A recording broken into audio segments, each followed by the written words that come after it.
This is Elizabeth Joyce with Stargazing, week of August 29th through September 4th, 2016. Don't be upset if you're feeling a bit confused this week because the planets are being pulled in completely different directions. It starts out with a high note on Monday the 29th. Venus enters Libra, perhaps giving us a preview of September, when Do It Big Jupiter also moves into Libra for a full year. This is a win-win placement that highlights the legal system, diplomacy, and the arts. It's time to improve your relationships and increase harmony and beauty in your life. September brings 2 eclipses, and Mercury is retrograde in Virgo for the first 3 weeks, from August 30th through September 21st, but you're not really out of the storm until after September 25th. Added to that, expansive Jupiter is leaving Virgo and moving into relationship-oriented Libra on the 10th for a full year, and there's plenty to anticipate and to talk about. Sharing with communications in your relationships is favored, preferably over food, as Venus enters Libra, one of her favorite signs. The other one is Taurus. This happy relationship combined continues until September 23rd. Put an extra effort into your relationships or in beautifying your environment, and you will get more benefit for the same amount of effort put forth, always during these favorable times. This is also a time when old friends, lovers, and family members re-enter your life as if to have a last go-round or perhaps to rekindle the dormant friendship. However, things begin to get complicated on Tuesday the 30th. Mercury turns retrograde Tuesday morning just in time for the morning rush hour. Allow extra time in traffic and double-check the details of important projects or travel plans. The mental god continues backwards in Virgo until September 21st. For the first 3 weeks, the focus is on turning inward and re-examining the state of our health and our work. There is also a possibility of getting a new pet, or perhaps your pet will have a litter. Free kittens, anyone? Although many people want to hide when this communication breakdown cycle hits, there's always a few good things to do. Get your home and office cleaned and organized for the coming change of seasons. Do behind-the-scenes planning for future projects. Clean out your closet, drawers, basement, and garage. You may be surprised at what you'll find. You can also hide by retreating somewhere or taking a weekend spiritual intensive, as this cycle is a good time to review the way you think about your life. Because this is an overly analytical combination, Virgo, do not overthink everything. The higher vibration of the goddess Virgo is spiritual service, so consider how you can help raise the vibration of the world.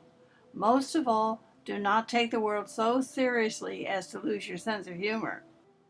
On Wednesday the 31st, August ends with the moon moving into Virgo, adding to the cleansing and purifying energy of Mercury retrograde. Next up is the new moon solar eclipse on Thursday, September 1st, also in Virgo.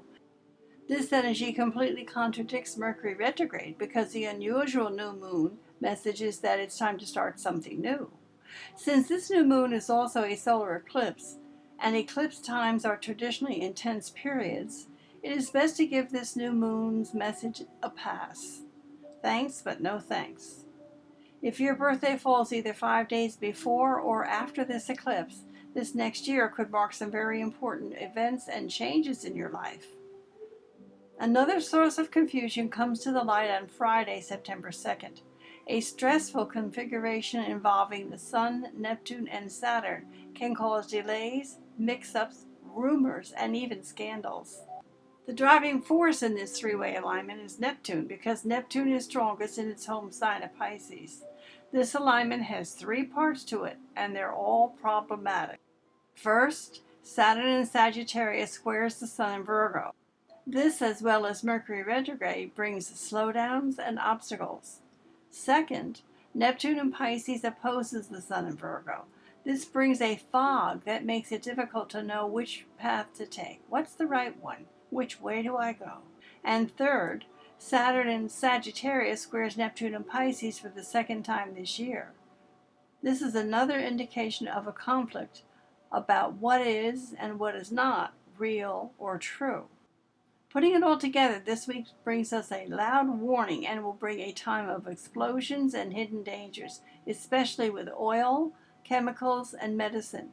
Your best bet is to stay calm and be sure to keep yourself under the radar. This is Elizabeth Joyce with Visions of Reality. The website is www.new-visions.com. If you'd like to call to ask a question or to make an appointment for a reading, the number is 201-934-8986. Thank you for listening. Don't forget to like me on YouTube, and we'll see you next week.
Ram